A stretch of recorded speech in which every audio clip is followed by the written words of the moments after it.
వర్మ గారు, గౌరవనీయులు జిల్లా ఇన్ఛార్జ్ మంత్రి గారు, రాష్ట్ర రెవెన్యూ మంత్రి శ్రీనివాసరెడ్డి గారు, గౌరవ పార్లమెంట్ సభ్యులు, గౌరవ శాసన మండలి సభ్యులు, గౌరవ శాసన సభ్యులు, గౌరవ మేయర్ గారు, గౌరవ మాజీ శాసనసభ్యులు, కార్పొరేటర్లు, వివిధ ఇవ్వబడినటువంటి నాయకులకు, అధికారులకు, ప్రెస్ మిత్రులకు అందరికీ పేరు నమస్కారం.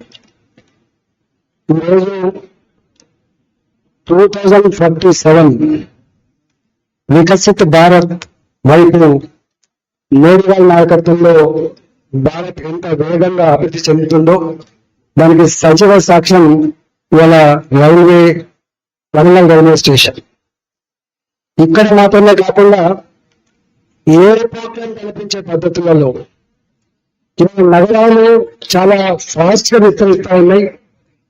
రాష్ట్ర ప్రభుత్వాలు మాత్రమే కాకుండా కేంద్ర ప్రభుత్వం కూడా పెరుగుతున్న అవసరాలకు అనుగుణంగా ప్రపంచాన్ని కాంపిటేట్ చేసిన పద్ధతులలో ఇంత శాస్త్ర విజ్ఞానం అభివృద్ధి చెందింది కాబట్టి ఇవాళ అమృత నగరాల పేరిట కావచ్చు, స్మార్ట్ సిటీల పేరిట కావచ్చు, రకరకాల పద్ధతులలో వేల కోట్ల రూపాయలు పంపు చేసి నగరాలను ఎట్లా అభివృద్ధి చేస్తున్నాం మనం చూస్తా ఉన్నాం. అందులో రైల్వేస్ జరుగుతున్నటువంటి ఈ వేగం దేశం మొత్తంలో నాకు తెలిసి స్వతంత్రం వచ్చినప్పటి నుంచి 2014 వరకు ఎంత అభివృద్ధి జరిగిందో ఈ 10-11 సంవత్సరాల కాలంలో అంత వేగంగా అభివృద్ధి చెందుతా ఉండడానికి సజీవ సాక్షిగా చెల్లపల్లి రైల్వే టెర్మినల్ 430 కోట్ల రూపాయలు, ఇవాళ Secunderabad railway station modern station 730 కోట్ల రూపాయలు, కాచిగూడ 450 కోట్ల రూపాయలు, 350 కోట్ల రూపాయలతోటి నాంపల్లి రైల్వే స్టేషన్.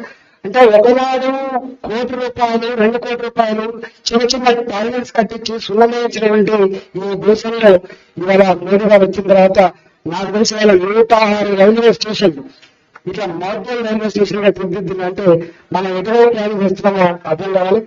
మోడీ గారిని ఒకటే ఆలోచన కాదు, రాష్ట్రాలు అభివృద్ధి చెందకుండా దేశం అభివృద్ధి చెందజాలని చెప్పి ఇవాళ బాడీలో అన్ని అంగాల పాయింట్ ఎట్లుంటుందో ప్రభుత్వాలు ఏమైనా ఉండొచ్చు కాక రాష్ట్రాల్లో, కానీ అన్ని రాష్ట్రాలు సమగ్రంగా అభివృద్ధి చెందుతూనే దేశం బాగుపడుతుంది, దేశం అభివృద్ధి చెందుతుందని చెప్పి వారు భావిస్తున్నారు. కాబట్టి ఇవాళ నేషనల్ హైవేస్ విషయంలో, ఎయిర్పోర్ట్ల విషయంలో, రైల్వే స్టేషన్ నిర్మాణంలో, రైల్వే లైన్ ఎక్స్పాన్షన్ లో ఇవాళ అమోఘమైనటువంటి వేగం కొనసాగుతుంది. కాబట్టి ఇక్కడ రాజకీయాలకు ఆస్కారం లేదు.